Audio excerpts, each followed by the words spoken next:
The sound of shattering glass echoed through the marble lobby of Whitmore Industries like a gunshot, followed by the kind of silence that makes your stomach drop.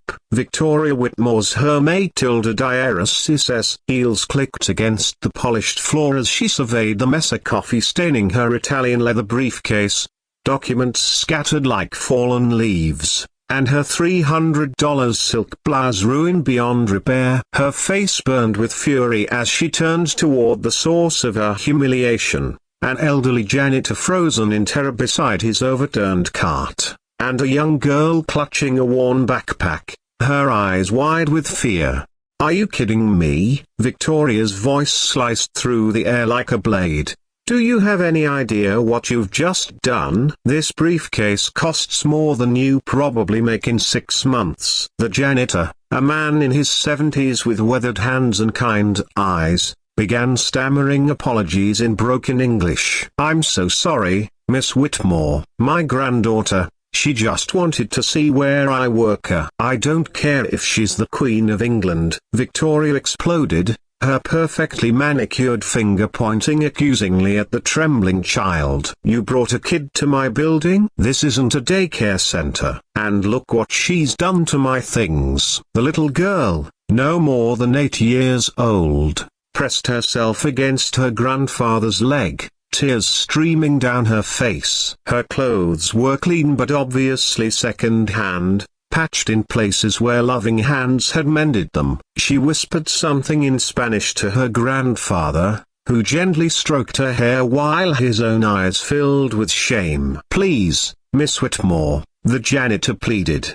his voice barely above a whisper. "Rosa, she has nowhere else to go today. Her mother is in the hospital, and I don't want to hear your sob story." Victoria cut him off, her voice dripping with disdain. "You're fired, both of you. Get out of my building right now, and don't ever come back." The elderly man's face crumpled as if she'd physically struck him. His shoulders sagged under the weight of her words, and for a moment, the powerful CEO felt a flicker of something, a regret, perhaps, but she quickly pushed it aside. Business was business, and she hadn't climbed to the top of a Fortune 500 company by being soft. As security escorted the janitor and his granddaughter from the building, Victoria caught a glimpse of the child looking back at her. Those dark eyes held no anger, no resentment, only a profound sadness that made Victoria's chest tighten unexpectedly. She turned away,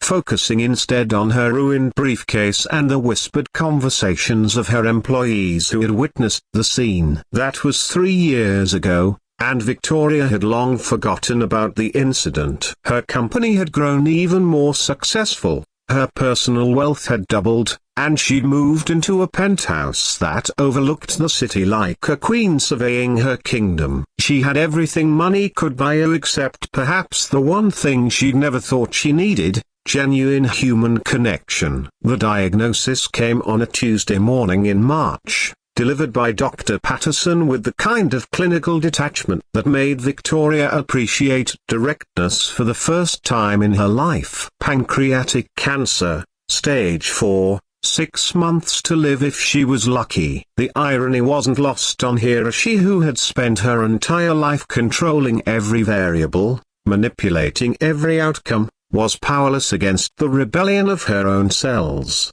The months that followed were a blur of treatments, specialists, and increasingly desperate attempts to buy what couldn't be purchased. Victoria discovered that having unlimited resources meant nothing when your body was systematically shutting down. The chemotherapy ravaged her once perfect appearance, leaving her bald and gaunt, a shadow of her former commanding presence. It was during one of her treatment sessions at St. Mary's Hospital that she first saw him again. Eduardo Morales, the janitor she'd fired 3 years earlier, was mopping the oncology wing floors with the same quiet dignity she remembered.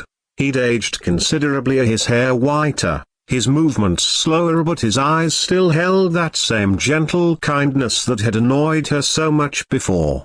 Their eyes met across the sterile hallway, and for a moment, Time stood still. Victoria expected to see hatred, satisfaction even, at her obvious suffering. Instead, Eduardo's face filled with genuine concern and what looked almost like compassion. "Miss Whitmore," he said quietly, setting down his mop. "I heard about your illness. I'm very sorry." The simple humanity of his words broke something inside her that had been frozen for years. This man, whom she'd humiliated and destroyed financially, was offering her sympathy. Victoria tried to speak, but the words caught in her throat like thorns. Over the following weeks, as Victoria's condition deteriorated, she began to notice Eduardo everywhere in the hospital. He was always there emptying trash cans, cleaning windows, mopping floors, but more than that, he was present for the patients in ways that went far beyond his job description. She watched him hold the hand of an elderly woman during her treatment,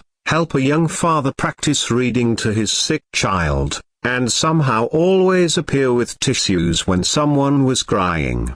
One evening, as Victoria sat alone in the hospital garden struggling to keep down the little food she could manage, Eduardo approached her bench. Without asking permission, he sat down beside her, his weathered hands folded in his lap. "You know," he said in his accented English, 3 years ago, when you fired me, I was very angry, not just for myself, but for Rosa." She cried for weeks, thinking she had done something terrible. Victoria's heart clenched. "Where is she now?" "Your granddaughter." Eduardo's face lit up with pride. "She's 11 now, in middle school. Very smart, like her grandmother was. She wants to be a doctor someday, to help sick people get better." The conversation continued in comfortable silence for a while before Eduardo spoke again. "You know what Rosa told me after that day?" she said. "Bulo,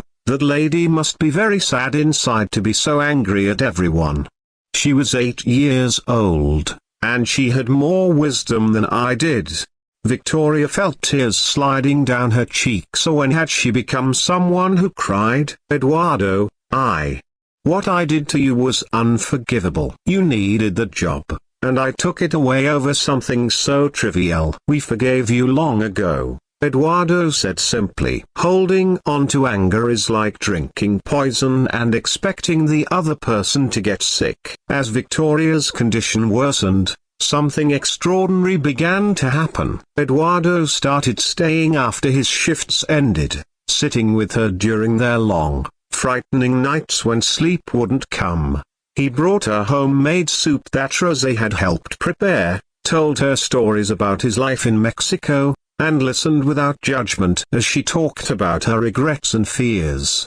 When Victoria could no longer afford the private room or her insurance had limits even her wealth couldn't extend forever, Eduardo somehow arranged for her to have a bed near the window in the shared ward. When she was too weak to hold a book, he read to her. When the pain was unbearable, he held her hand and hummed lullabies his wife had sung to their children. Rosa started visiting too, bringing drawings and homework to do quietly beside Victoria's bed. The child had grown into a beautiful, compassionate girl who treated Victoria not as the monster who had ruined her family, but as someone deserving of love and care. She would chatter about school, her dreams of medical school, and the volunteer work she did reading to younger children at the local library. "Miss Victoria," Rosa said one afternoon, looking up from her math homework, "Bulo says you used to run a big company. That must have been really important work." Victoria tried to smile. "I thought it was important, but I spent so much time building something that I forgot to build relationships with people. I forgot what really matters." "Well," Rosa said matter-of-factly, "it's never too late to remember, right?" In those final weeks, Victoria experienced something she'd never known in her 62 years of life: unconditional love. Eduardo and Rosa didn't care about her wealth, her power, or her past mistakes. They saw her simply as a human being who was suffering and afraid, and they responded with a kindness so pure it transformed everything Victoria thought she knew about the world. When the end came, it was Eduardo who held her hand and Rosa who sang softly in Spanish, their voices creating a cocoon of love around her final moments. Victoria's last coherent thought was a profound gratitude that she'd been given the chance to experience true human goodness before it was too late.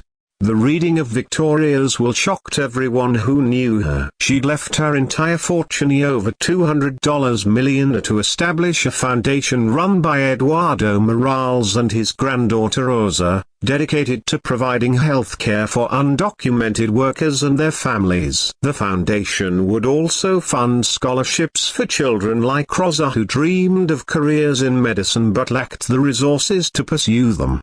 Eduardo kept working as a janitor by choice, but now he also oversaw a foundation that would touch thousands of lives. Rosa, true to her childhood dream, became a pediatric oncologist, dedicating her career to bringing the same compassion to sick children that her grandfather had brought to a dying CEO who had once been his enemy. Sometimes, the greatest acts of redemption come not from grand gestures, but from the quiet dignity of ordinary people who choose love over hatred, forgiveness over vengeance, and compassion over indifference. In the end, Victoria Whitmore discovered that the richest life isn't measured in dollars and achievements, but in the connections we make and the love we both give and receive. And sometimes, if we're very lucky, we get a second chance to learn what really matters, even if it comes at the very end.